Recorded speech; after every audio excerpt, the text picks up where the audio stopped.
इस वक्त खैबर पख्तूनख्वा के अंदर बल्दियाती इंतखाबात मुल्क की सियासत में जिनका जादू सर चढ़कर बोल रहा है। खैबर पख्तूनख्वा की सियासत का नक्शा तब्दील करके रख दिया है। 65 नशस्तों के गैर हतमी और गैर सरकारी नताइज मेरे हाथ में है। जमीयत उलमाए इस्लाम ने एक बड़ा अपसेट कर दिया है। डिस्ट्रिक्ट सेशन कोर्ट्स यहाँ की बड़ी अफवाल दिखाई देती हैं।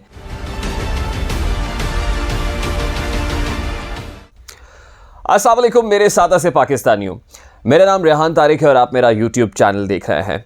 इस वक्त खैबर पख्तूनख्वा के अंदर बल्दियाती इंतखाबात मुल्क की सियासत में जिनका जादू सर चढ़कर बोल रहा है। खैबर पख्तूनख्वा वो सूबा है जहाँ के अवाम ने पाकिस्तान तहरीक इंसाफ को दूसरी बार भारी मैंडेट देकर मुंतखब कराया है और इस वक्त पाकिस्तान तहरीक इंसाफ खैबर पख्तूनख्वा के अंदर हुक्मरान जमात है। लेकिन बल्दियाती इंतखाबात के नताइज ने यूँ कहिए कि खैबर पख्तूनख्वा की सियासत का नक्शा तब्दील करके रख दिया है। अगर ये कहा जाए कि खैबर पख्तूनख्वा की सियासत का नक्शा अक्सर तब्दील हो गया है तो ये कहना बेजा नहीं होगा। इस वक्त 64 में से 62 नशस्तों के गैर हतमी और गैर सरकारी नताइज मेरे हाथ में हैं। याद रखिएगा कि 64 तहसीलों और 17 डिस्ट्रिक्ट्स के ऊपर सूबा खैबर पख्तूनख्वा के अंदर बल्दियाती इंतखाबात हो रहे हैं। 64 नशस्तों में से 62 के गैर हतमी और गैर सरकारी नताइज के मुताबिक जमीयत उलमाए इस्लाम सरे फहरिस्त है 20 नशस्तों के साथ। पाकिस्तान तहरीक इंसाफ दूसरे नंबर की जमात है 15 नशस्तों के साथ। आज़ाद उम्मीदवार तीसरे नंबर पर हैं, 11 आज़ाद उम्मीदवार नशस्तें सिक्योर करने में कामयाब हुए हैं। इसी तरह से अवामी नेशनल पार्टी 8 नशस्तें सिक्योर कर पाई है।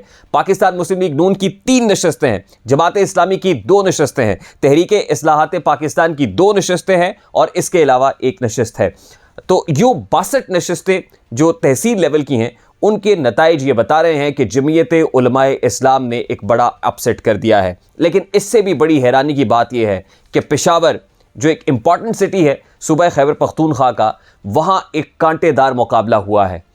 जमीयत उलमाए इस्लाम के रहनुमा मोहम्मद ज़ुबैर और तहरीक इंसाफ के रहनुमा रिजवान बंगश, तहरीक इंसाफ की उम्मीदवार रिजवान बंगश और जमीयत उलमाए इस्लाम के उम्मीदवार मोहम्मद ज़ुबैर के दरमियान कांटेदार मुकाबला देखने को मिला। और पेशावर की वो नशस्त है मेयर की कि अगर आप यूँ समझिए कि पेशावर उसी तरह से है जैसे पंजाब के अंदर लाहौर है, और पंजाब के दिल लाहौर के अंदर बहुत सारे सरकारी दफातर आते हैं। IG ऑफिस यहाँ पर है, लाहौर हाई कोर्ट यहाँ पर है, डिस्ट्रिक्ट सेशन कोर्ट्स यहाँ की बड़ी अफवाल दिखाई देती हैं, कचहरियाँ यहाँ पर हैं, बहुत सारे दफातर, सिविल सेक्रेटेरिएट यहाँ पर है। यानी पंजाब भर के अंदर जो है लोगों को काम काज के लिए अल्टीमेटली लाहौर का रुख करना पड़ता है। चीफ मिनिस्टर ऑफिस यहाँ पर है, वज़ीर आला पंजाब यहाँ पर बैठते हैं। इसी तरह पेशावर के अंदर कुछ ऐसी ही सूरत हाल है, जैसे पंजाब के अंदर लाहौर है वैसे ही खैबर पख्तूनख्वा के अंदर पेशावर है। तो आप यूँ समझिएगा कि पेशावर से जो मेयर मुंतखब होगा वो उतना ही ज़्यादा फ़ाल होगा, उतना ही ज़्यादा एम्पावर्ड होगा कि जैसे पेशावर का चीफ मिनिस्टर मुंतखब हो गया है। और जमीयत उलमाए इस्लाम के मोहम्मद ज़ुबैर साहब लग रहा है is likely to be the mayor Peshawar city, और अगर वो पेशावर सिटी के मेयर हो जाते हैं तो आप अंदाज़ा लगाइए कि जमीयत उलमाए इस्लाम कितनी तगड़ी हो जाएगी। यूँ कहिए कि जमीयत उलमाए इस्लाम पेशावर में अपना चीफ मिनिस्टर लाने में कामयाब हो जाएगी। उसके अलावा जो बड़ी सिंबॉलिक इंपॉर्टेंस है वो ये है, मैं ज़रा क्विकली 1 बाय 1 आपके साथ शेयर करता हूँ। पेशावर से गवर्नर शाह फरमान साहब का ताल्लुक पाकिस्तान तहरीक इंसाफ से है। पेशावर से डेप्यूटी स्पीकर कौमी असम्बली कासिम खान सूरी साहब का ताल्लुक है। 6 MNAs पेशावर से हैं, 7 सेनेटर्स पेशावर से हैं, 13 MPAs सूबाई असम्बली के अंदर पेशावर से ताल्लुक़ रखते हैं।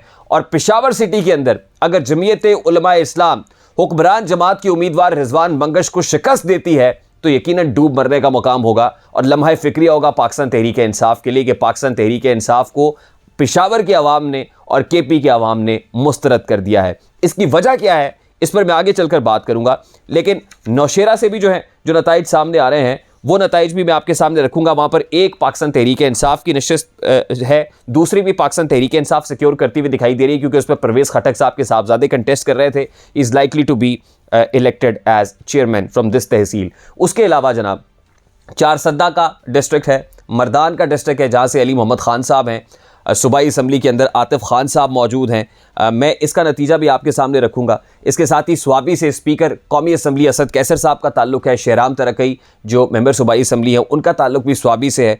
कोहाट शहरियार आफरीदी साहब का है। शहरियार आफरीदी जान अल्लाह को देनी आप सब लोग जानते हैं। करक हंगू बन्नू, लक्की मरवत, डी खान अली अमीन गंडापुर साहब का इलाका है, ये उनकी कॉन्स्टिट्यूंसी है। अली अमीन गंडापुर साहब जो अपनी कॉन्स्टिट्यूंसी तो शायद सिक्योर ना कर पाएँ यहाँ पे, लेकिन वो जब आज़ाद कश्मीर जाते हैं या गिलगित बल्तिस्तान के इंतखाबात होते हैं तो वहाँ पर कैसे कैसे ऐलानात होते हैं, प्री पोल रिगिंग कैसी होती है, वो सब आपने देखा हुआ है। इसी तरह टांग हरीपुर से जो है यूसुफ अयूब साहब हैं, गौहर अयूब साहब हैं, और इसी तरह से अबरार अयूब साहब हैं। और हरीपुर वैसे भी पाकिस्तान मुस्लिम लीग नून का इलाका समझा जाता है, वहाँ पर पाकिस्तान मुस्लिम लीग नून तगड़ी है और इलेक्शंस के नताइज भी कुछ यही बता रहे हैं कि यहाँ से पाकिस्तान मुस्लिम लीग नून नशस्तें सिक्योर करने में कामयाब हुई है। तो टोटल ये 17 डिस्ट्रिक्ट हैं, यानी 17 मेयर्स होंगे और 64 तहसीलों से 64 चेयरमैन सामने आएंगे। अब मैं ज़रा वन बाय वन ये मेयर्स की जो पोजीशन और मुख्तलिफ तहसीलों में क्या सूरत हाल दिखाई दे रही है, ज़रा मैं वो आपके सामने रखता हूँ। मैंने आपको बताया कि पेशावर के अंदर मोहम्मद ज़ुबैर साहब हैं। मोहम्मद ज़ुबैर साहब का ताल्लुक जमीयत उलमा इस्लाम से है। He is likely to be the mayor Peshawar city. लेकिन मोहम्मद ज़ुबैर साहब के जो वालिद साहब हैं वो डिस्ट्रिक्ट नाजिम रह चुके हैं पेशावर के, और उनके वालिद साहब वहाँ के एक मारूफ बिजनेसमैन भी हैं। बिज़नेस कम्युनिटी में उनका उठना बैठना है। पेशावर चैम्बर ऑफ कॉमर्स के अंदर जो है वो इलेक्शंस कॉम्प्रीहेंसिवली ना सिर्फ अब की बार जीतते हुए हैं बल्कि हर साल जीतते हैं, यानी उनकी बिज़नेस कम्युनिटी के अंदर एक अच्छी से है। और ये कहा जा रहा है कि बहुत सारे जो पाकिस्तान तहरीक-ए-इंसाफ के लोग हैं उन्होंने भी खामोशी से मोहम्मद ज़ुबैर साहब के पलड़े में अपना वोट डाला है, यानी उनको उनकी हिमायत हासिल रही है। यानी यूँ समझिए कि पाकिस्तान तहरीक-ए-इंसाफ वर्सेस पाकिस्तान तहरीक-ए-इंसाफ रहा है KP के इलेक्शंस के अंदर, and this is one of the prominent reasons behind there failure. यानी उनको अपने ही लोगों के साथ जो है वो मुकाबला करना पड़ा है और उनके अपने ही लोगों की टांगें खींचने में मसरूफ़ रहे हैं। वो कहते हैं ना कि देखा जो तीर खा के कमीगाह की तरफ, अपने ही दोस्तों से मुलाकात हो गई। तो यहाँ भी पाकिस्तान तहरीक-ए-इंसाफ ने कुछ अपने ही दोस्तों से मुलाकात की है और अपने ही दोस्त जो हैं वो उनके शिकस्त के पीछे दिखाई दे रहे हैं। मर्दान से अवामी नेशनल पार्टी के बहुत सारे चांसेस हैं कि अवामी नेशनल पार्टी वहाँ पर तगड़ी है। ANP जो है उसकी अभी तक 2 नशस्तें हैं, JUI की वहाँ से 3 नशस्तें हैं। स्वाबी से स्पीकर की अपनी तहसील जैसे मैंने आपको बताया वहाँ से ANP तगड़ी दिखाई दे रही है। अली मोहम्मद खान वाली जो मर्दान से है वहाँ पर भी जमीयत उलमा इस्लाम तगड़ी दिखाई देती है। पेशावर की जो मित्रा तहसील है वहाँ भी जमीयत उलमा इस्लाम है। इसी तरह एक प्रोमिनेंट तहसील है शाहल, वहाँ से भी जमीयत उलमा इस्लाम आगे दिखाई दे रही है। जमीयत उलमा इस्लाम का एक भी MP पेशावर से नहीं है, यानी उनकी जो सूबाई असम्बली के अंदर है वो कोई भी से नहीं है वहाँ पर, लेकिन इसके बावजूद जमीयत उलमा इस्लाम अच्छी नशस्तें सिक्योर करने में पेशावर से कामयाब हुई है और पेशावर से मेयर अगर बनेगा तो वो भी पावरफुल मेयर होगा। 9 सूबाई असम्बली के हल्के हैं, लेकिन इसके बावजूद वहाँ से पाकिस्तान तहरीक-ए-इंसाफ कोई बेहतर पोजीशन में दिखाई नहीं देती है। अगर 9 सूबाई असम्बली के हल्कों पर पेशावर सिटी से मेयर जमीयत उलमा इस्लाम फेंका आ जाएगा तो आप अंदाज़ा कीजिए कि सूबाई असम्बली के ऊपर कितना पावरफुल मेयर होगा, और यकीनन जिसके पास आना पड़ेगा बहुत सारे लोगों को काम कराने के लिए। अच्छा, इसके बाद जब आगे बढ़ें जनाब तो 4 सद्दा से JUI दिखाई दे रही है, ANP है, जमीयत उलमा इस्लाम की 2 नशस्तें हैं, फिर 1 नशस्त कौमी वतन पार्टी की है। और आपको ये भी याद रखना चाहिए कि ये वो इलाका है जो असफंदियार वली साहब और अहमद वली साहब का इलाका है, यानी अवामी नेशनल पार्टी का है। यहाँ पर कौमी वतन पार्टी की आफ्ताब शेरपाव साहब भी मुतहर्रिक हैं, इसीलिए कौमी वतन पार्टी यहाँ से 1 नशस्त निकालने में कामयाब भी हो चुकी है। इसी तरह से जनाब ज़रा आगे बढ़ते हैं और जो बुनीर है उसकी बात कर लेते हैं, टांक की बात करते हैं। टांक से एक तहसील की नशस्त के ऊपर जमीयत उलमा इस्लाम दिखाई दे रही है, एक जमीयत उलमा इस्लाम की है और दूसरी भी जमीयत उलमा इस्लाम जीतने की पोजीशन में दिखाई दे रही है। कोहाट से जो नतीजा आया है उसमें एक जमीयत उलमा इस्लाम जीत चुकी है, एक का भी रिज़ल्ट आना बाकी है। इसी तरह मर्दान की 5 नशस्तें हैं, महमद एजेंसी की 2 नशस्तें जो है एक का नतीजा आया है और वो जमीयत उलमा इस्लाम के हक़ में है, एक पर PTI पाकिस्तान तहरीक-ए-इंसाफ जीती हुई है। इसी तरह से DI खान, डेरा इस्माइल खान, आपको पता है कि मौलाना फजलुर रहमान की अपनी कॉन्स्टिट्यूंसी है, वहाँ से वो इलेक्शन कंटेस्ट करते हैं, यहाँ से जमीयत उलमा इस्लाम जीती है और एक में जमीयत उलमा इस्लाम ने जहाज़ेब साहब जो हैं उनको सपोर्ट किया था। इसी तरह जो बन्नू की 4 तहसीलें हैं, एक जमीयत उलमा इस्लाम सिक्योर कर चुकी है, एक का नतीजा अभी आना बाकी है, बाद में एक में इंतखाब होगा, एक में आज़ाद उम्मीदवार यहाँ से नशस्त सिक्योर कर पाए हैं और एक नशस्त पर पाकिस्तान तहरीक-ए-इंसाफ का उम्मीदवार जीता है। स्वाबी में एक नशस्त पाकिस्तान मुस्लिम लीग नून की है जबकि दूसरी नशस्त अवामी नेशनल पार्टी के है।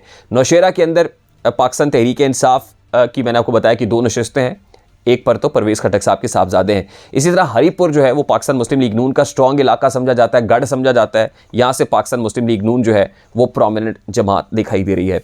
अब बात करते हैं कि पाकिस्तान तहरीक-ए-इंसाफ को जो डेंट पड़ा है खैबर पख्तूनख्वा के अंदर। मैंने इब्तिदा में आपको बताया कि 64 में से 62 तहसीलों के नताइज आ गए हैं और 20 पर जमीयत उलमा इस्लाम आगे है, 15 पर पाकिस्तान तहरीक-ए-इंसाफ है। यानी अगर बकिया 2 तहसीलों में भी पाकिस्तान तहरीक-ए-इंसाफ जीत जाएगी, अगर जीत जाए तो भी 17 नशस्तें होंगी, लेकिन फिर भी ज़्यादा नशस्तें जमीयत उलमा इस्लाम की होंगी।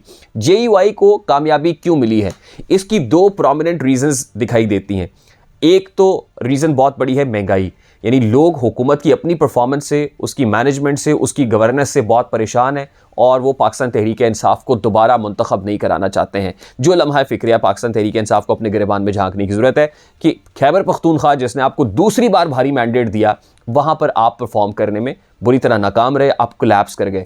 दूसरी बात यह है कि आपकी अपनी जो नाचाकियाँ हैं, जैसे मुगलिया सल्तनत के अंदर बहुत सारे मुग़ल बादशाहों की आपस में नाचाकियाँ, नाखल्फ लोग थे, वो आपस में इंतशार का शिकार हो गए। बिल्कुल उसी तरह पाकिस्तान तहरीक-ए-इंसाफ ऐसे ही लग रहा है कि जैसे खैबर पख्तूनख्वा के अंदर अब ज़वाल पजीर है और यही नताइज, इसकी रिफ्लेक्शन आम इंतखाबात 2023 के अंदर भी दिखाई देगी।